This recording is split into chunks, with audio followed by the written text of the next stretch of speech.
Pacific, but mainly in Europe, where there were these things called Foo Fighters, objects that were flying around our aircraft in World War II. Sometimes they were fully materialized, hard. Most of the time, they were an energy field that looked spherical, and they could come through an aircraft, even coming down the center of an aircraft and out the other end. This is the trans-dimensional nature of extraterrestrial technologies.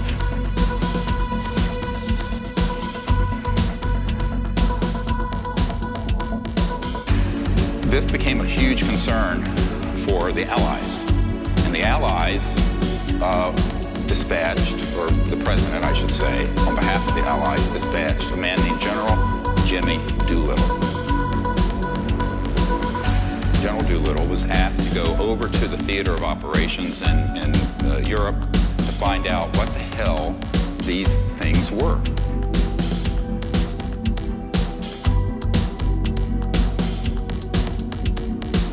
They would disrupt electromagnetic signals. They would have effects on the gravity around an aircraft and other things such as the guidance systems, compasses, and what have you. General Doolittle went over and investigated this and came back to the White House and reported back to President Roosevelt and said, "Sir, these are interplanetary vehicles." Interplanetary vehicles. And so began the modern era of a serious concern from the national security level about UFOs.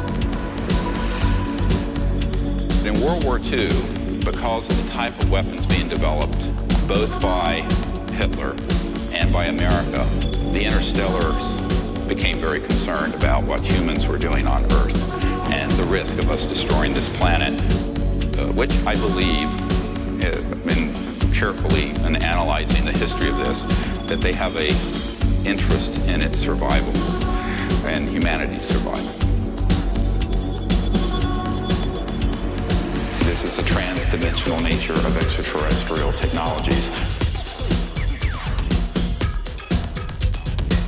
This is the trans-dimensional nature of extraterrestrial technologies. This is the trans-dimensional nature of extraterrestrial technologies. This is the trans-dimensional nature of extraterrestrial technologies.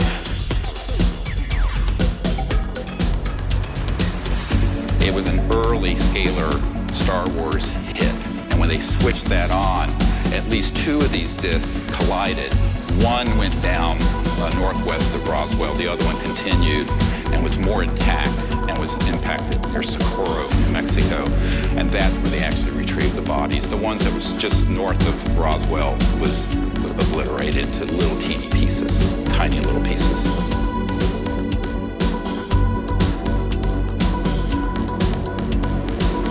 Where they did retrieve, and we have Disclosure Project witnesses who have testified to this, who have personally seen what looks like almost hieroglyphic writing on some of the little parts that were retrieved. And I've seen these, and it's very interesting because it's reminiscent of the ancient Egyptian hieroglyphics, but not quite the same.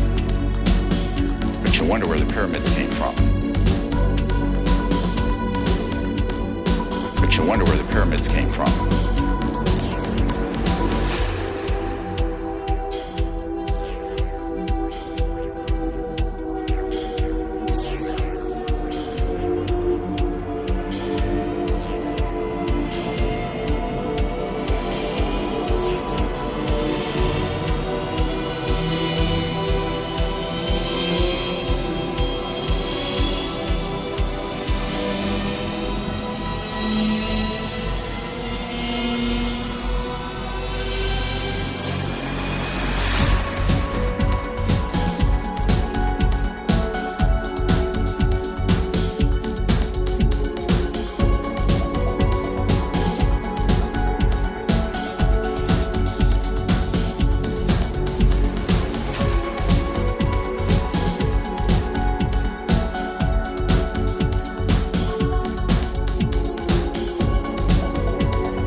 Basically what happened is that Marilyn Monroe was being jilted by the Kennedys because it was becoming too well known they were having an affair.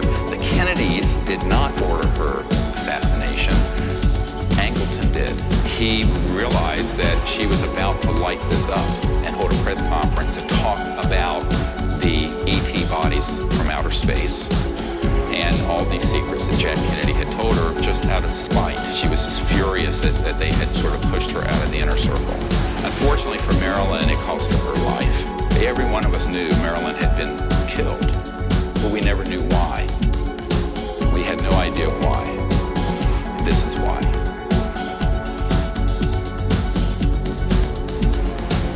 That was also a shot across the bow to the Kennedys. Jack Kennedy had great affection for Marilyn, even though it was indiscreet for him to continue seeing her. And he was furious. He was very upset. And he vowed to try to bring out this information himself.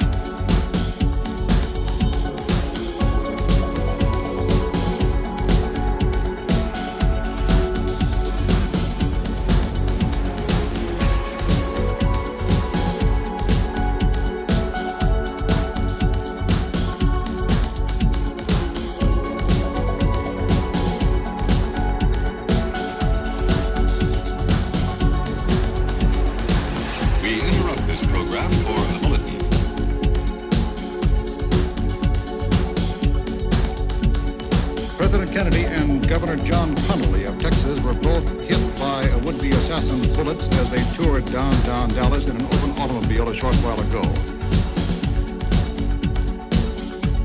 That is the latest story that has just come in from Dallas on United Press International. The Associated Press in its first report says that President Kennedy was shot just as his motorcade left downtown Dallas.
Kennedy, the 35th President of the United States, is dead at the age of 46, shot by an assassin as he drove through the streets of Dallas, Texas, less than an hour ago.